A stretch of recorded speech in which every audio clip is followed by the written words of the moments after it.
তাহলে আমরা কি পড়ছিলাম? দশম শ্রেণীর ভূগোলের প্রথম অধ্যায় বহির্জাত প্রক্রিয়া ও তাদের দ্বারা সৃষ্ট ভূমিরূপ। আমরা প্রথম ক্লাস করেছিলাম এবং তাতে ইন্ট্রোডাকশন পার্টের সমগ্র অংশগুলো আলোচনা করেছিলাম। আজকের আমরা যে টপিকটা নিয়ে আলোচনা করব সেটি হলো নদী। ঠিক আছে, প্রথমত নদী কাকে বলে? নদী কাকে বলে বলতে পারবি? নদী কাকে বলে?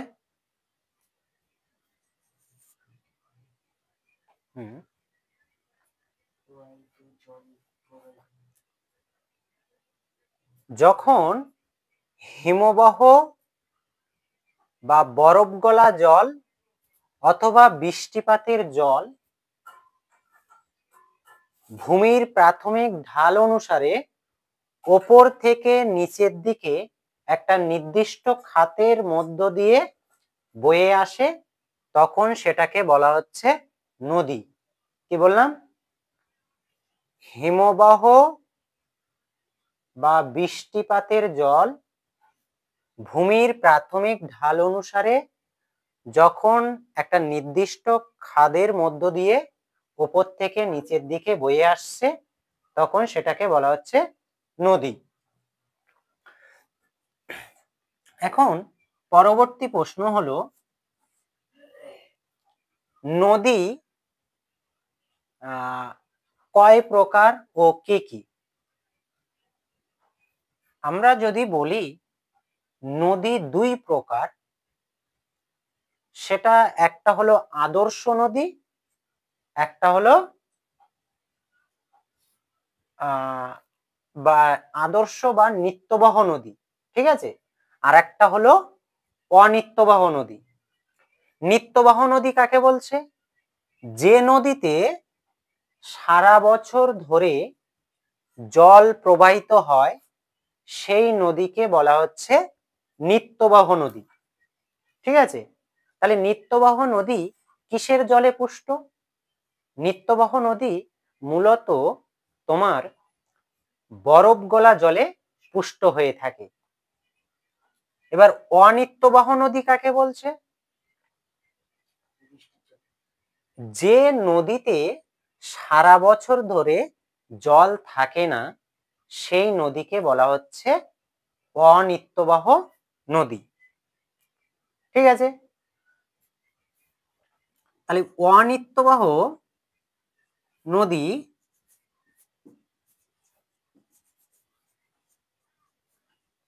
কিসের জলে পুষ্ট? বৃষ্টির জলে পুষ্ট। কারণ বৃষ্টি তো সারা বছর ধরে প্রবাহিত, বৃষ্টি সারা বছর ধরে হয় না, একটা নির্দিষ্ট ঋতুতে বৃষ্টি হয়ে থাকে। ফলে সেই নির্দিষ্ট ঋতুতে নদী খাতে জলের পরিমাণটা বেশি থাকবে এবং অন্য সময়ে নদীতে জলের পরিমাণটা শুকিয়ে যাবে। ফলে দেখা যাচ্ছে সেই নদীগুলিকে বলা হচ্ছে কি অনিত্যবহ নদী।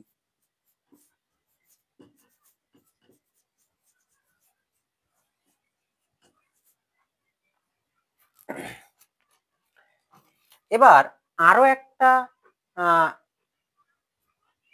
টার্ম রয়েছে নদী সম্পর্কে, সেটা হচ্ছে কি যে আদর্শ নদী কাকে বলে? যে নদীর উচ্চগতি, মধ্যগতি এবং নিম্নগতি তিনটি গতিপথই বিদ্যমান, তাকে বলা হচ্ছে কি আদর্শ নদী। তাহলে কি বললাম? যে নদীর উচ্চগতি, মধ্যগতি এবং নিম্নগতি তিনটি গতিপথই বিদ্যমান, তাকে বলা হচ্ছে আদর্শ নদী। তাহলে আমাদের ভারতবর্ষে একটি আদর্শ নদীর উদাহরণ কি? গঙ্গা নদী। ঠিক আছে, তাহলে আমাদের ভারতবর্ষের একটি আদর্শ নদীর উদাহরণ কি? গঙ্গা নদী।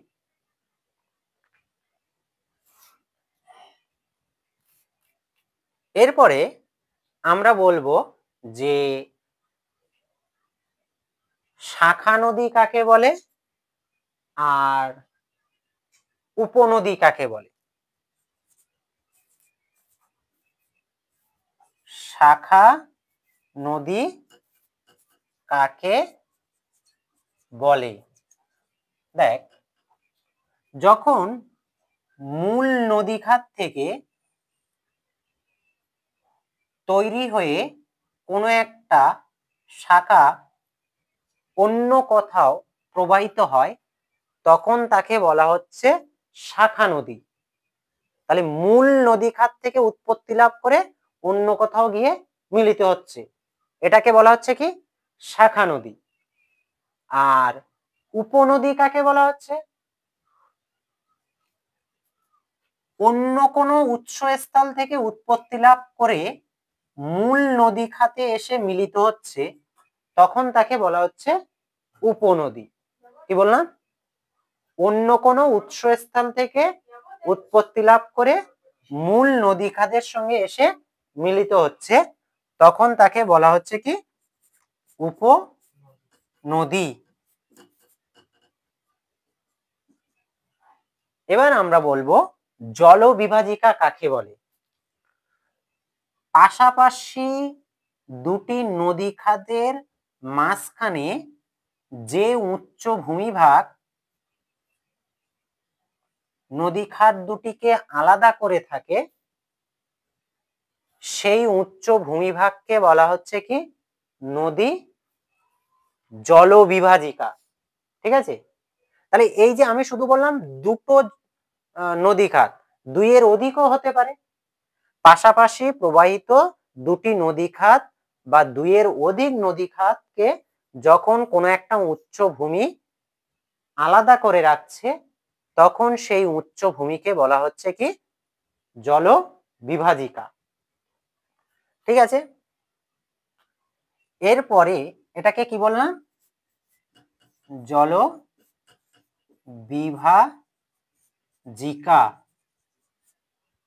এরপরে আমরা যেটা আলোচনা করব যে দোআব কাকে বলে?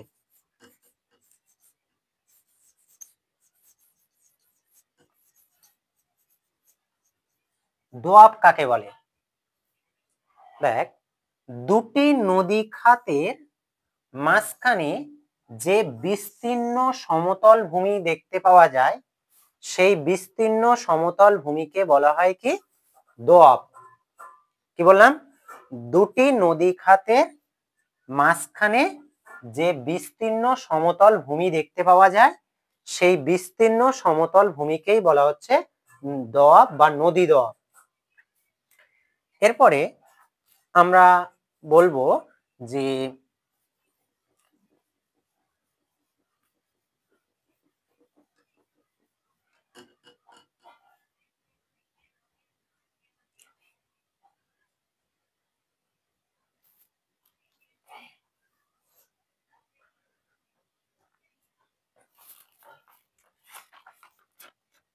নদী অববাহিকা কাকে বলে? নদী অববাহিকা কাকে বলে? দেখ, একটা মূল নদী তার শাখা নদী ও উপনদী সহ যে বিস্তীর্ণ অঞ্চল জুড়ে অবস্থান করছে সেই বিস্তীর্ণ অঞ্চলটাকে বলা হয় নদী অববাহিকা। কি বললাম? একটি মূল নদী তার শাখা নদী ও উপনদী সহ যে বিস্তীর্ণ অঞ্চল জুড়ে অবস্থান করছে সেই বিস্তীর্ণ অঞ্চলটাকে বলা হচ্ছে কি? নদী অববাহিকা।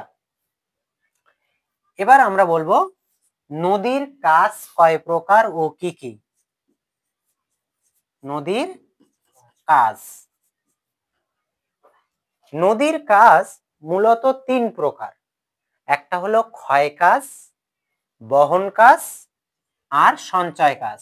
তাহলে কি কি বললাম? ক্ষয়, বহন আর সঞ্চয়। তাহলে নদীর কাজ তিন প্রকার। কোন গতিতে নদী কোন কাজটা বেশি করে থাকে সেটা আমরা আলোচনা করব। উচ্চ গতিতে নদী ক্ষয় কাজ সর্বাধিক করে থাকে, মধ্যগতিতে নদী বহন কাজ সর্বাধিক পরিমাণে করে থাকে, নিম্নগতিতে নদী সঞ্চয় কাজ সর্বাধিক পরিমাণে করে থাকে।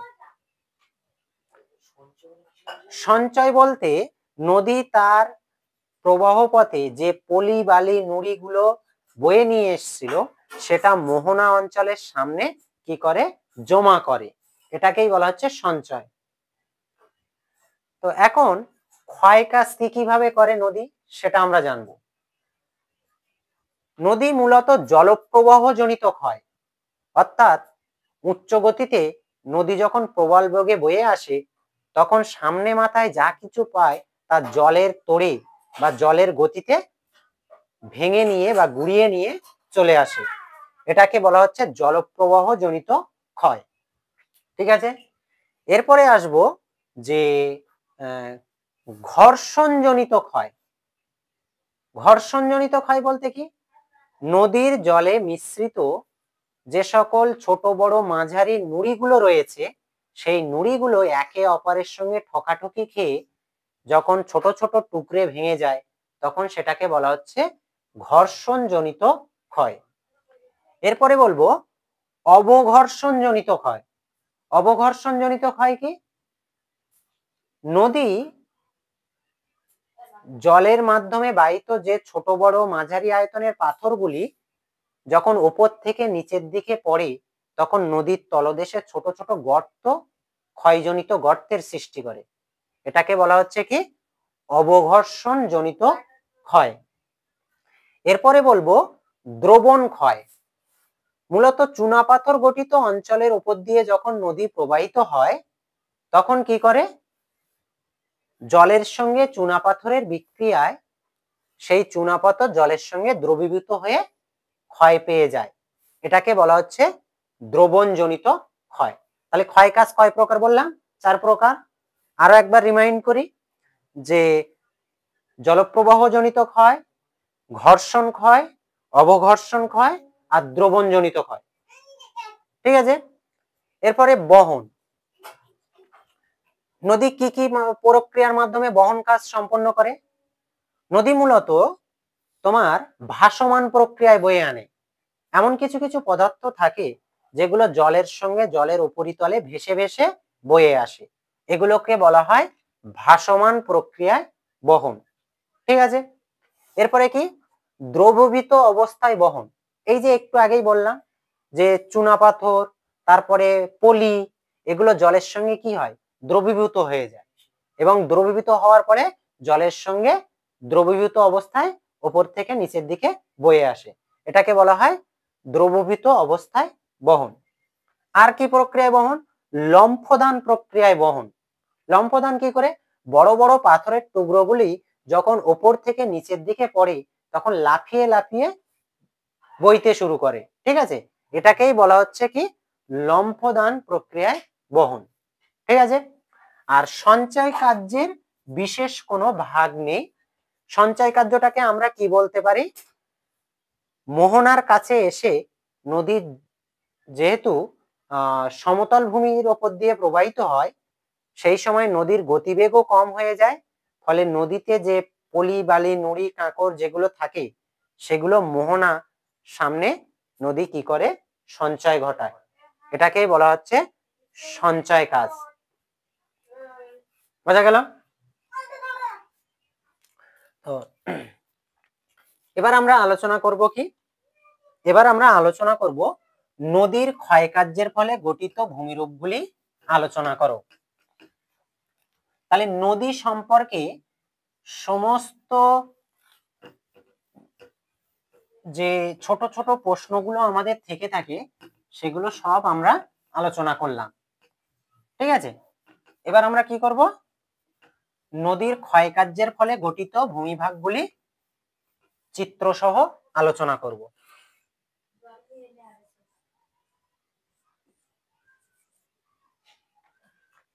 তাহলে প্রশ্নটা কি, মূল প্রশ্নটা, নদীর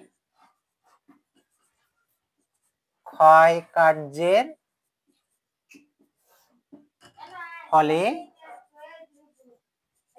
গঠিত ভূমিরূপগুলির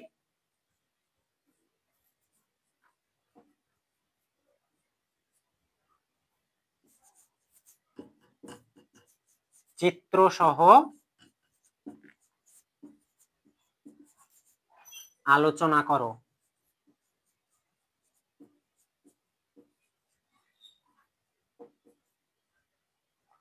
ঠিক আছে, তো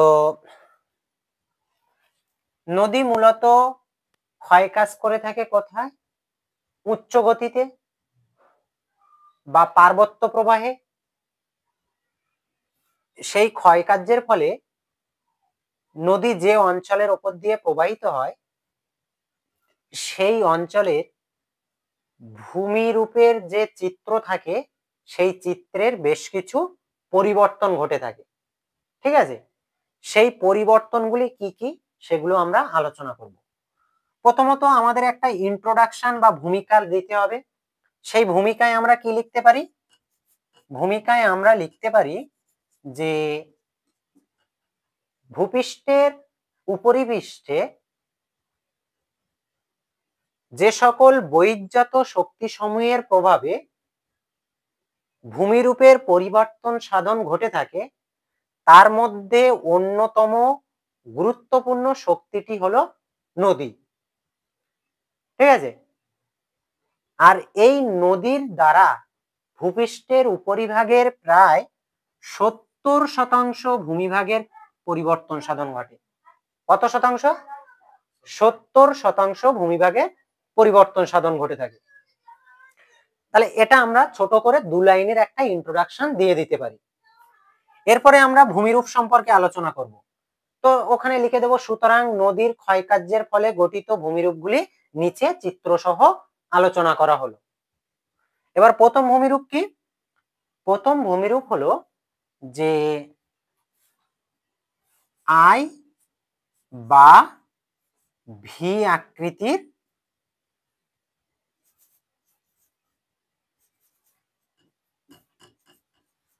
গিরিখাত।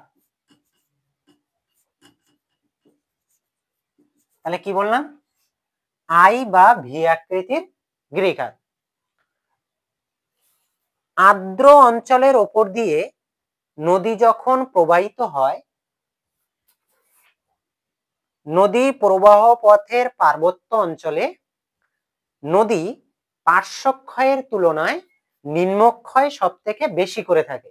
কারণ উচ্চ গতিতে নদী পার্শ্বক্ষয় করে না। পার্শ্বক্ষয় মানে কি? সাইটে। ঠিক আছে, আর নিম্নক্ষয় মানে কি? গভীরতার দিকে। তাহলে আর্দ্র অঞ্চলে পার্বত্য প্রবাহে নদী প্রবাহিত হওয়ার সময় পার্শ্বক্ষয় অপেক্ষা নিম্নক্ষয় সব থেকে বেশি পরিমাণে করে থাকে। ফলে ইংরেজি আই বা ভি অক্ষরের মতো একটা নদী খাত গঠিত হতে দেখতে পাওয়া যায়। একে বলা হয় আই বা ভি আকৃতির গিরিখাত। বোঝা গেল? এবার এই সংজ্ঞাটা দেওয়ার সঙ্গে সঙ্গে একটা উদাহরণ আমাদের ব্যবহার করতে হবে। উদাহরণ হিসাবে আমরা কি বলতে পারি? যে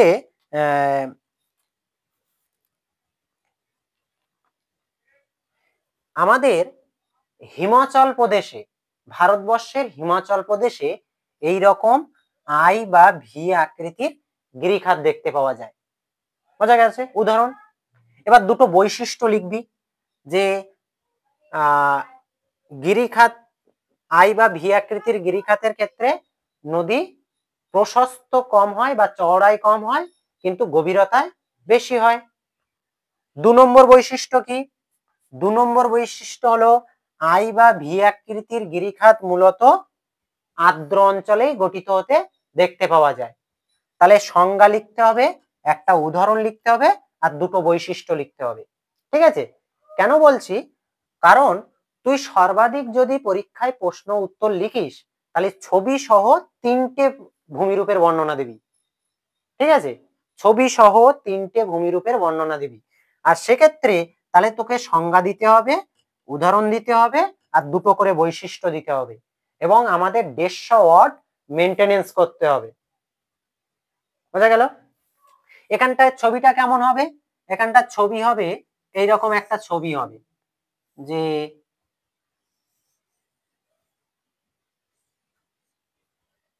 এরকম একটা ছবি হবে।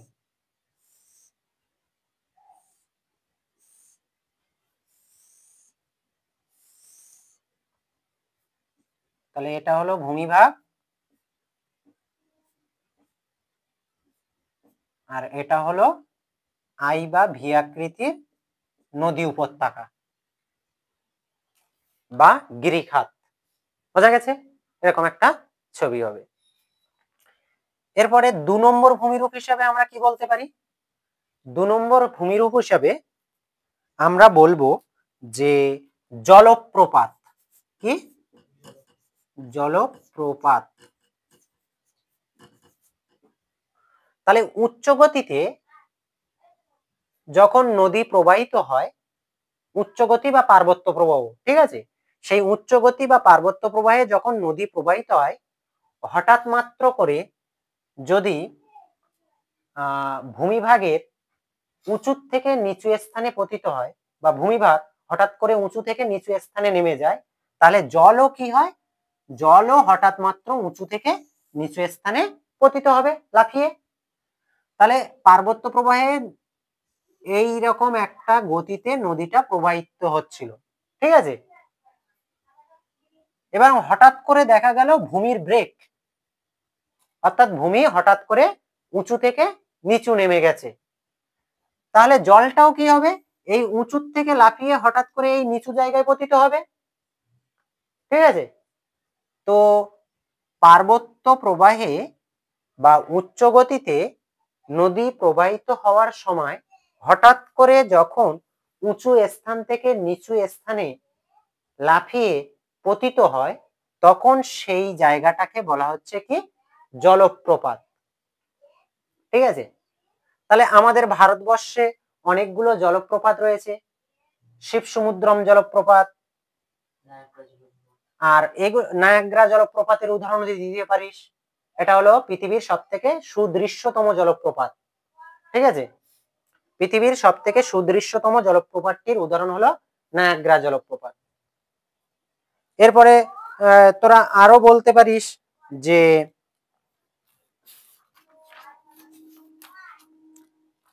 আরো একটু বলে দিই যে পৃথিবীর সবথেকে উচ্চতম জলপ্রপাতটির নাম হলো সাল্টো অ্যাঞ্জেলো জলপ্রপাত, ঠিক আছে। তাহলে কি বললাম? পৃথিবীর সবথেকে সুদৃশ্যতম জলপ্রপাতটির নাম হচ্ছে নায়াগ্রা জলপ্রপাত, আর পৃথিবীর সবথেকে উচ্চতম জলপ্রপাতটির নাম হলো সাল্টো অ্যাঞ্জেলো জলপ্রপাত। আর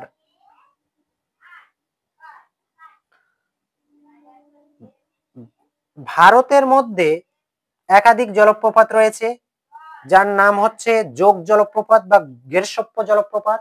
এটা সবরমতী নদীর উপরে গড়ে উঠেছে। সেটা কোথায়? ভারতের কর্ণাটকের সবরমতী নদীর উপরে গড়ে উঠেছে যোগ জলপ্রপাত বা গেরসপ্প জলপ্রপাত, ঠিক আছে। এরপরে ভারতবর্ষের গোয়ার মান্দাবী নদীর উপরে গড়ে উঠেছে একটা জলপ্রপাত, যার নাম হলো দুধসাগর জলপ্রপাত। এরপরে আমরা যদি বলি যে কর্ণাটকের শিমোগা জেলায় ভারী নদীর ওপরে গড়ে উঠেছে কুঞ্চিকল জলপ্রপাত, যেটাকে ভারতবর্ষের উচ্চতম জলপ্রপাত বলা হচ্ছে। তাহলে ভারতবর্ষের উচ্চতম জলপ্রপাতটির নাম কি? কুঞ্চিকল জলপ্রপাত। এরপরে আমরা বলতে পারি যে ছত্তিশগড়, আমাদের ভারতবর্ষের ছত্তিশগড় জেলার ইন্দ্রাবতী নদীর ওপরে গড়ে উঠেছে চিত্রকূট জলপ্রপাত, যে চিত্রকূট জলপ্রপাতকে বলা হচ্ছে যে ভারতবর্ষের নায়াগ্রা, ঠিক আছে। তাহলে ভারতবর্ষের নায়াগ্রা কাকে বলা হচ্ছে? চিত্রকূট জলপ্রপাতকে। কোথায় গড়ে উঠেছে? ছত্তিশগড়ের ইন্দ্রাবতী নদীর উপরে গড়ে উঠেছে। তাহলে জলপ্রপাত সম্পর্কে বিস্তারিত বিষয়টা বোঝা গেছে। এবার আমরা 3 নম্বর ভূমিরূপ হিসেবে আলোচনা করব কি? 3 নম্বর ভূমিরূপ হিসেবে আলোচনা করব প্রপাতকূপ। কি? প্রপাতকূপ।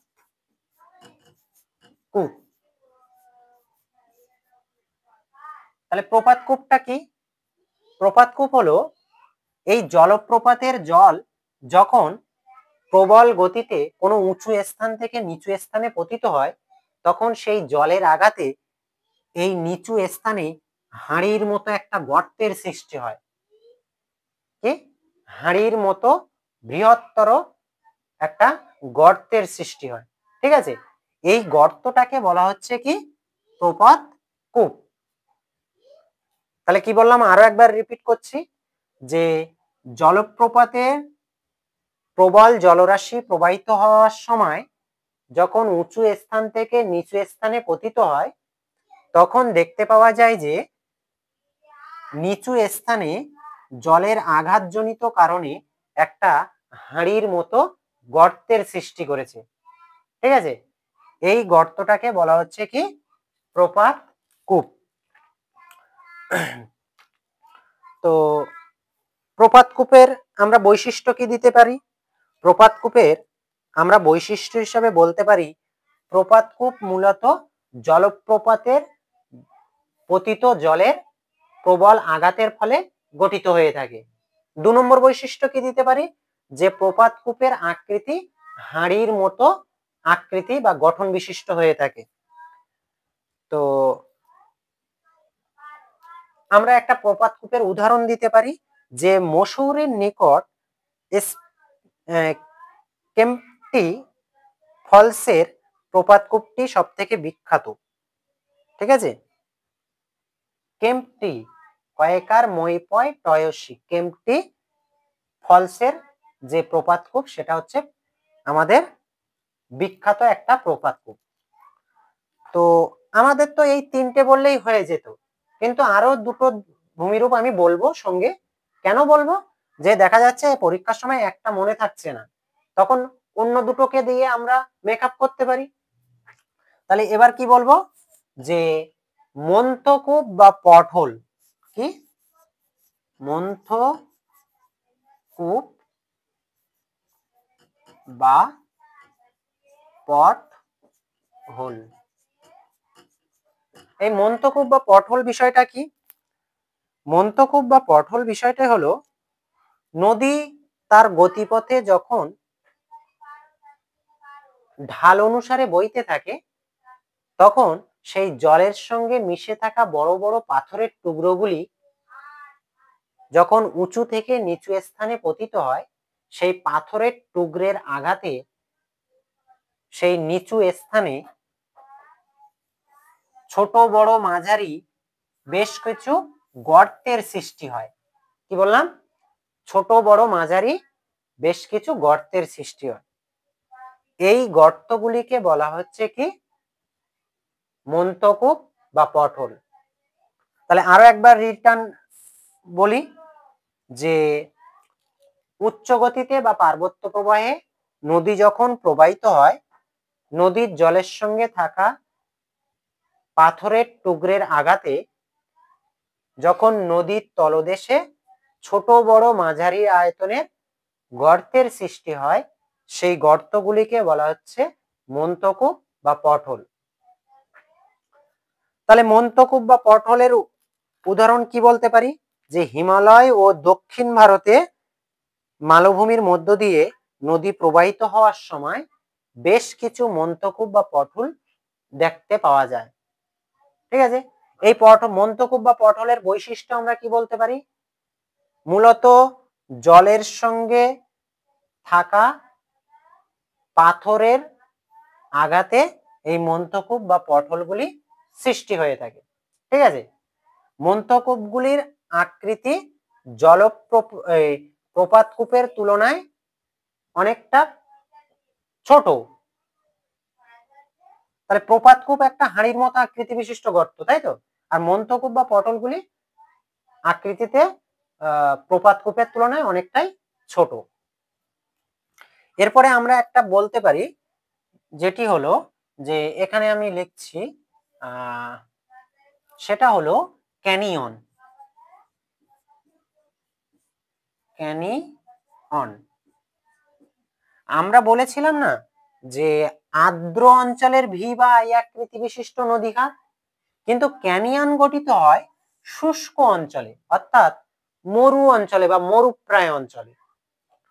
তাহলে শুষ্ক অঞ্চলে বা মরুপ্রায় অঞ্চলে যে আই বা ভি আকৃতি বিশিষ্ট নদীখাত গঠিত হয়, তখন সেটাকে বলা হচ্ছে কি ক্যানিয়ন। আমেরিকা যুক্তরাষ্ট্রের কলোরাডো নদীর গ্র্যান্ড ক্যানিয়ন পৃথিবী বিখ্যাত একটি ক্যানিয়ন। কি বললাম? আমেরিকা যুক্তরাষ্ট্রের কলোরাডো নদী গ্র্যান্ড ক্যানিয়ন পৃথিবী বিখ্যাত একটি ক্যানিয়ন। তাহলে আজকের আমরা কি বললাম, যে নদীর ক্ষয়কার্যের ফলে গঠিত ভূমিরূপগুলির চিত্র সহ আলোচনা করো। আর সেখানে আমরা কটি ভূমিরূপ সম্পর্কে আলোচনা করেছি? একটি, দুটি, তিনটি, চারটি, পাঁচটি। কিন্তু পরীক্ষায় আসলে সর্বাধিক তুমি ইন্ট্রোডাকশন সহ যে কোনো তিনটি অথবা চারটি ভূমিরূপের চিত্র সহ বর্ণনা করতে পারো। আর যদি তোমার পরীক্ষায় উল্লেখ করে দিয়ে থাকে যে কোনো তিনটি ভূমিরূপের আলোচনা করো, তাহলে তো আর কোনো কথাই নেই, যে কোনো তিনটি তুমি নিজের ইচ্ছা মতো লিখতে পারো। আর যখন উল্লেখ করে দেবে না, যে এইরকমই বলে দেবে, তখনই তুমি তিনটি অথবা চারটি ভূমিরূপ লিখবে এবং প্রত্যেকের সংজ্ঞা, একটি করে উদাহরণ, আর দুটি করে বৈশিষ্ট্য, আর একটা করে ছবি। বোঝা গেছে? তাহলে এই পর্যন্তই থাকবে আমাদের আজ সেকেন্ড পার্টে।